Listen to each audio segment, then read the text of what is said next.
आपकी सास आपको रोज़ ताने मारती है, बातें लगाती है, जिससे आप बहुत हर्ट होती हैं। अगर तो आपके अंदर फ़ेमिनिन एनर्जी है, तो यकीनन आप सॉफ्ट हैं, काम हैं, तो आप अंदर ही अंदर या तो रोती रहेंगी, ख़ामोश हो जाएँगी, चुप करके सारे घर का काम करती रहेंगी और फिर कुछ लड़कियाँ तो इतनी बेचारी होती हैं कि खुदतरसी का शिकार हो जाती हैं। अगर आपके अंदर सिर्फ़ मैस्कुलिन एनर्जी होगी, तो आप ईगो से फ़ौरन रिएक्शन दे सकती हैं, आप आर्ग्यू करेंगी। अगर आपका दिमाग उस वक़्त बहुत गर्म होगा, तो आप कोई ठोस फैसला ले सकती हैं, आपकी टोन सख्त हो सकती है।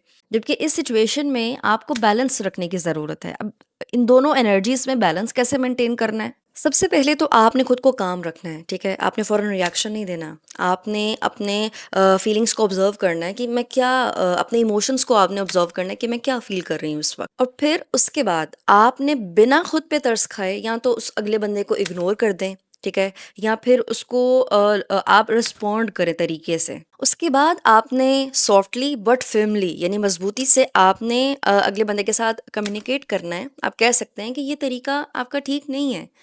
मुझे लगता है कि हम इस तरीके से अगर चलेंगे तो हमारे ताल्लुक में ख़राबी आएगी, कमज़ोरी आएगी, ठीक है? या फिर आपको मेरे साथ इस तरीके से ट्रीट नहीं करना चाहिए। अगर अगला बंदा आपके बहुत करीब है तो आप कह दें कि अगर आप मुझसे इस तरीके से बात करते हैं ना तो मुझे अच्छा नहीं लगता, ठीक है? ये चीज़ हमारे ताल्लुक को कमज़ोर करती है। मैं चाहती हूँ हम अच्छे से रहें। यानी आपने अगले बंदे के साथ नरम तरीके से ही चलना है, बट आपने अपनी बाउंड्रीज़ लाज़मी मेंटेन करनी है। यानी कि दोनों एनर्जीज़ को आपने बैलेंस वे में लेकर चलना है।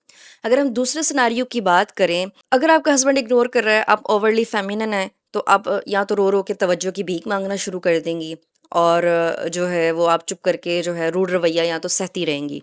लेकिन अगर आप ओवरली मैस्कुलिन हैं, तो आप या तो एक सख्त साइलेंट ट्रीटमेंट देंगी अगले बंदे पे प्रेशर डालने के लिए, या फिर आप जो है वो उस सख्त लहजे का जवाब सख्ती से देंगी, ठीक है? आप अपनी टोन को सख्त कर लेंगी। अब बैलेंस वे क्या है? फेमिनिन एनर्जी का तकाजा है कि आप अपने हस्बैंड के सामने अपनी फीलिंग्स को कम्युनिकेट करें, यानी अपनी फीलिंग्स को एक्सप्रेस करें, but in a positive way. और मैस्कुलिन एनर्जी क्या कहती है कि आपने मजबूत रह के अपनी कम्युनिकेशन में क्लैरिटी रखनी है, ठीक है? आप ये कह सकती हैं कि I feel disconnected when we don't talk, यानी कि मुझे आपसे दूरी महसूस होती है जब हम बात नहीं करते, ठीक है? खुद को काम या सॉफ्ट रखने का मतलब ये नहीं है कि सबकी बर्दाश्त करते रहो, अपनी फीलिंग्स को सप्रेस कर दो और रो रो के सो जाओ। काम रहने का मतलब ये है कि इमोशन को फील करो बट बिहेवियर को कंट्रोल करो। That is feminine strength.